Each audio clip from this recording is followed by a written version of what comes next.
My wife tried to steal my company, a thriving e-commerce business I had built from nothing.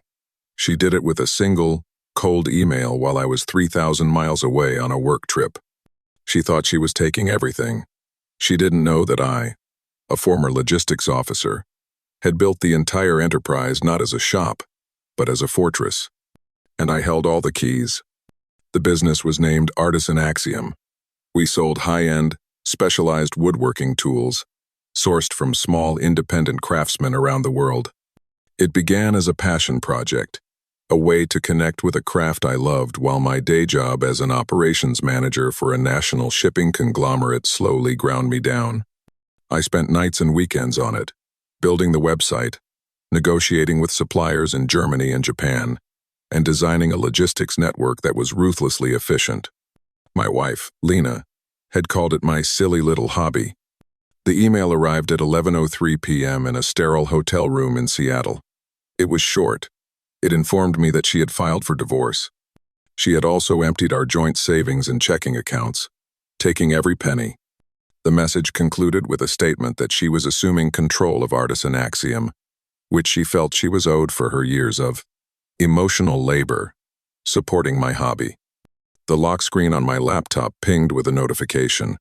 The password to the business's primary bank account had been changed. I read the email twice. I felt a profound stillness settle over me, a strange calm that pushed the initial shock deep underwater. There was no anger, no panic. It was the same feeling I got just before a complex logistical operation began. That quiet moment when all the pieces were in motion and all that was left was to watch them fall into place. I closed the laptop. I went to bed and got 8 hours of sleep. The next morning I attended my meetings, finalized the freight forwarding contract for my employer, and flew home. I replied to her email from the tarmac. Acknowledged. This betrayal did not happen in a vacuum. The warning signs had been there for months, small tremors before the earthquake.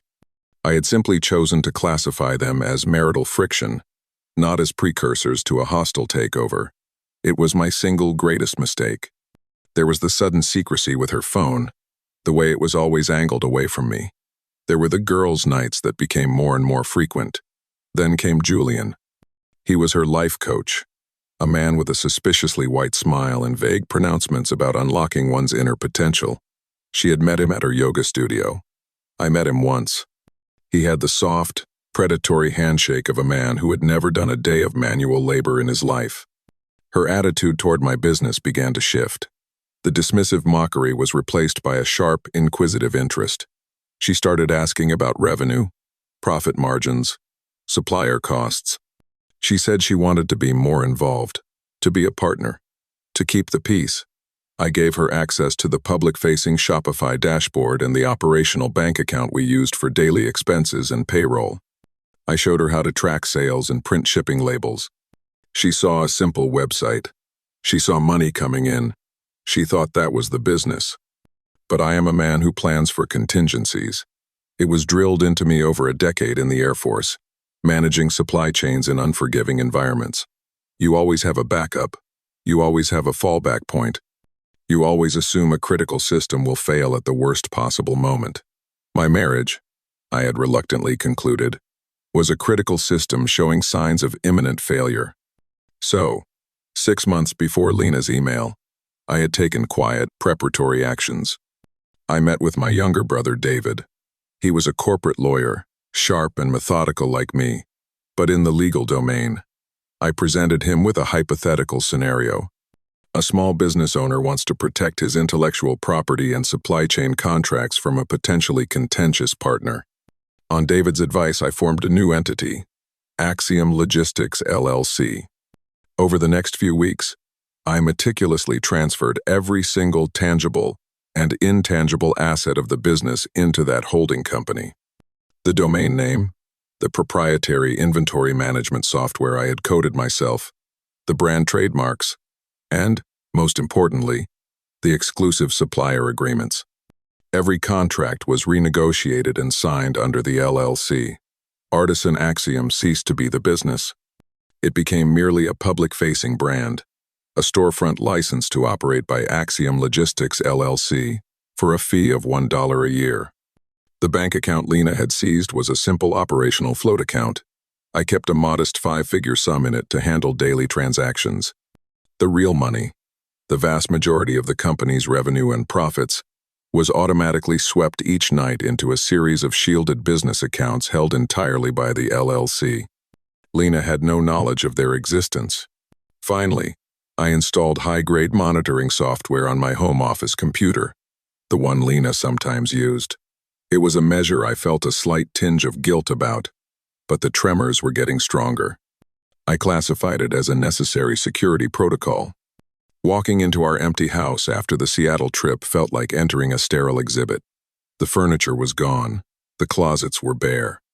All that remained was my office, which she had clearly rummaged through, and a faint scent of her perfume. I sat down at my desk, opened my laptop, and began the audit.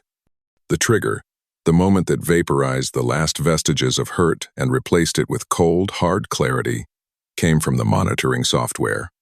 It had recorded every keystroke, every mouse click, every sound picked up by the computer's microphone. I clicked on a file from 3 days prior.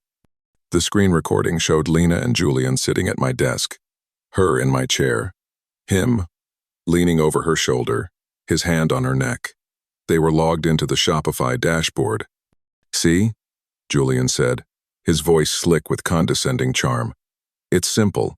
Sales come in here, you ship things out here. The rest is just profit." I watched them try and fail to access the supplier portal. The system, designed by me, required a two-factor authentication key that resided only on my personal cell phone.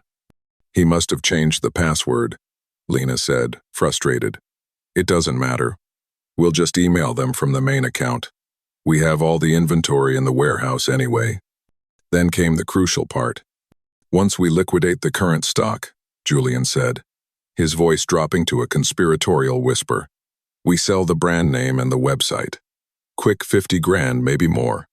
Then you and I are on a beach in Costa Rica, and he's left with his stupid little tools."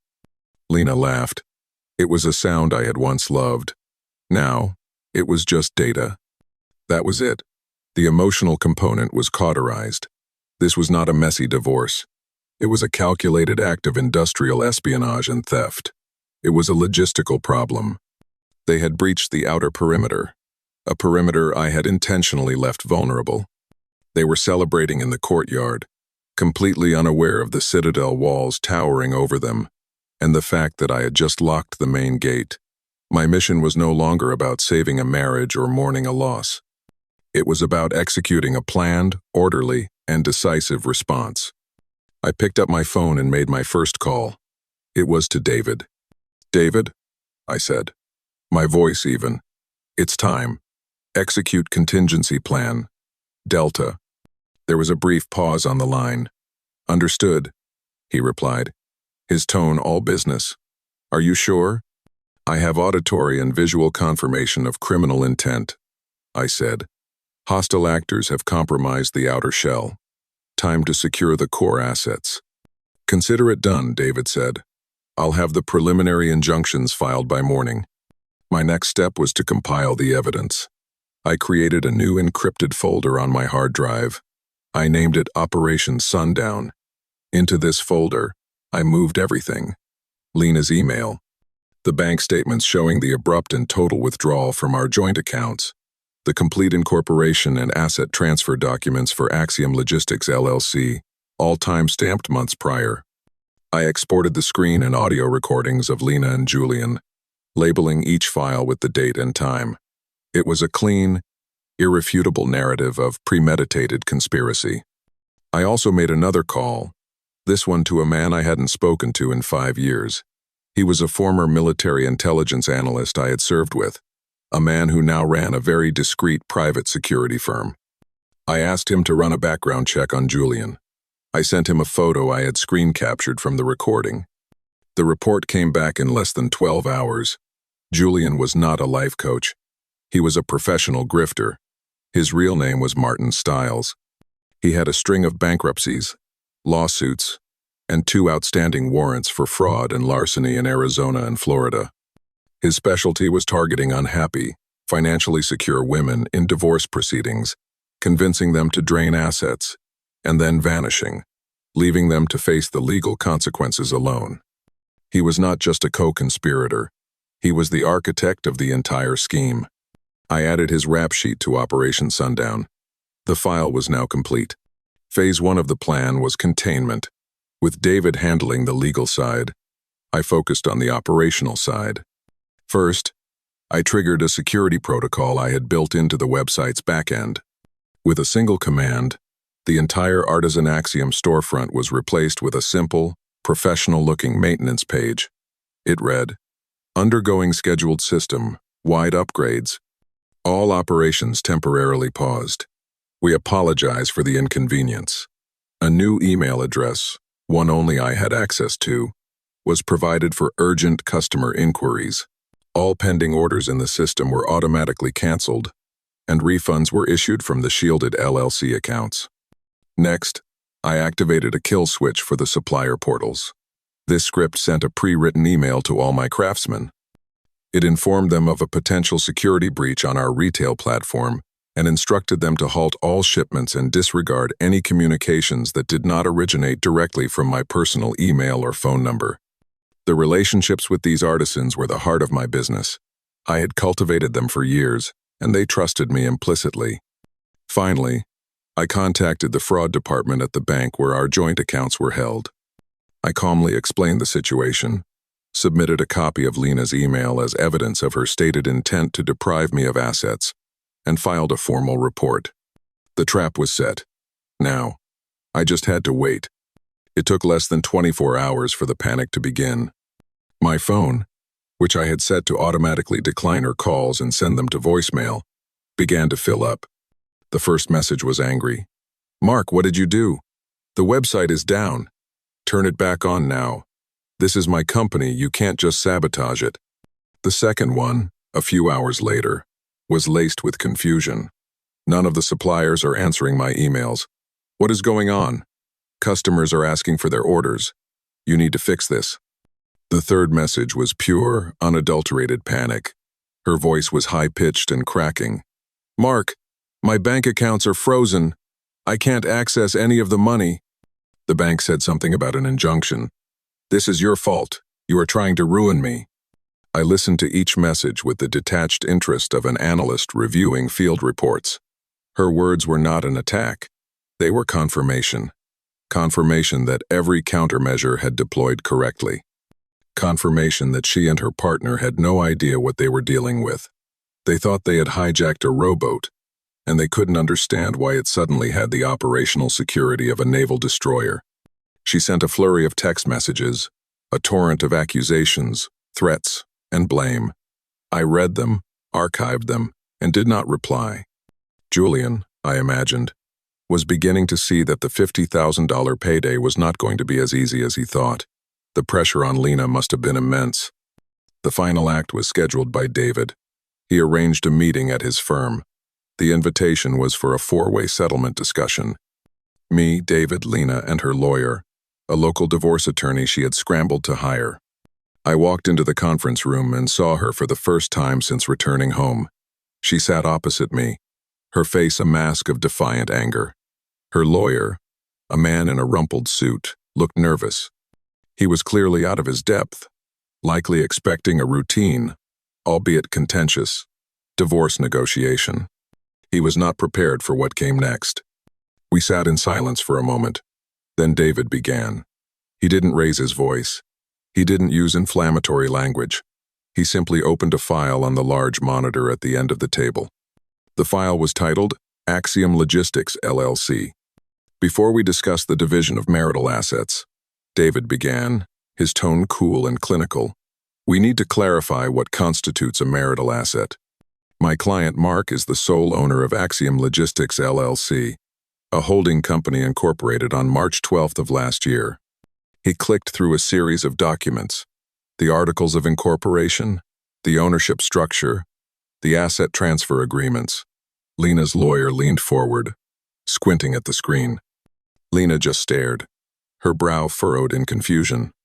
As you can see, David continued, All intellectual property, supplier contracts, trademarks, and financial accounts associated with the brand known as Artisan Axiom are the exclusive property of this LLC.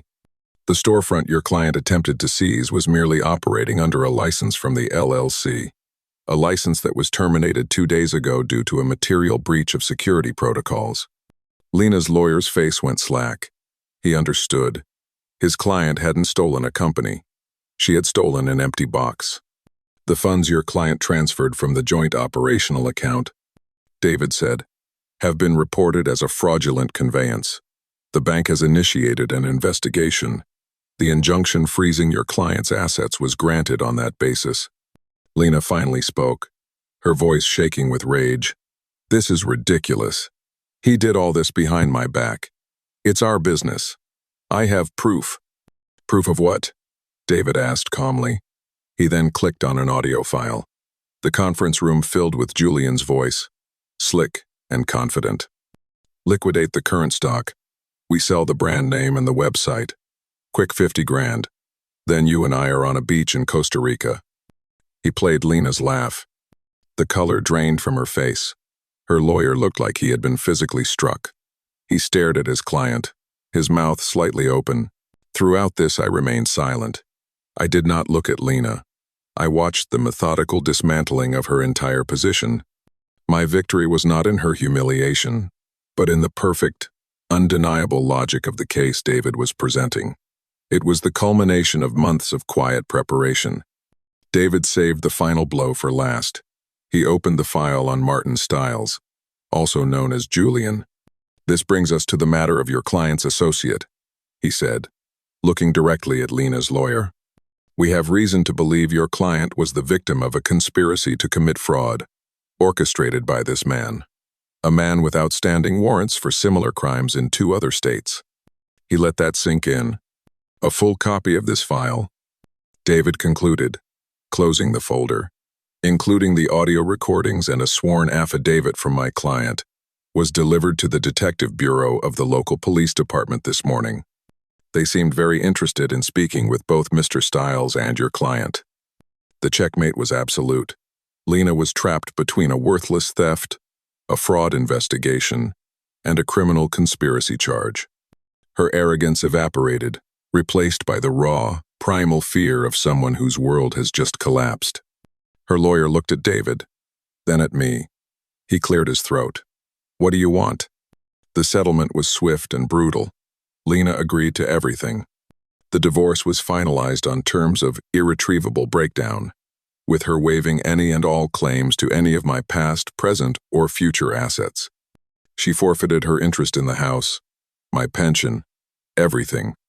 In return for her full cooperation and a signed confession detailing Julian's, or rather, Martin's central role in planning the theft, David agreed to communicate her cooperation to the district attorney's office. He made no promises, but it was a lifeline. She took it. She signed every document put in front of her, her hand trembling. Martin Stiles was arrested a week later at a bus station, his ticket to Miami a one-way fare. The evidence I had compiled was airtight. That was 2 years ago. I never spoke to Lena again. I heard through David that she pleaded guilty to a lesser charge and received probation, largely thanks to her testimony against Martin. He was not so lucky. I quit my corporate job a year after the divorce. Artisan Axiom, now operating directly under its LLC parent, had grown beyond my wildest expectations. The story of the security breach and my decisive action to protect my suppliers' interests had paradoxically strengthened their loyalty. Business boomed. I live in Colorado now. I bought a piece of land in the mountains and had a house built, with a large, state-of-the-art workshop that looks out over a quiet valley. I run the company from here, with a small, dedicated team. I am no longer just an operations manager. I am a craftsman again. I am living a life that is authentic, a life I built myself. Last week, I received an email forwarded by David. It was from a lawyer in Arizona. He represented another woman, one of Martin's previous victims. She had read about his conviction in the news. The lawyer wrote that the evidence I had collected, the recordings, the background check, The clear pattern of manipulation had proven instrumental in a larger case against Martin, allowing several of his victims to recoup some of their losses and see him receive a much longer sentence. The email ended with a simple line: "Your methodical preparation helped more people than just yourself. Thank you." I read the message, filed it away in the Operation Sundown folder, and shut down my computer. I walked over to my workbench, where a beautiful piece of reclaimed walnut was waiting. I picked up a hand plane, its blade sharpened to a mirror finish. I felt the heft of it in my hand, the perfect balance. And as I set the plane to the wood, the only sound in the world was the quiet, satisfying whisper of a clean,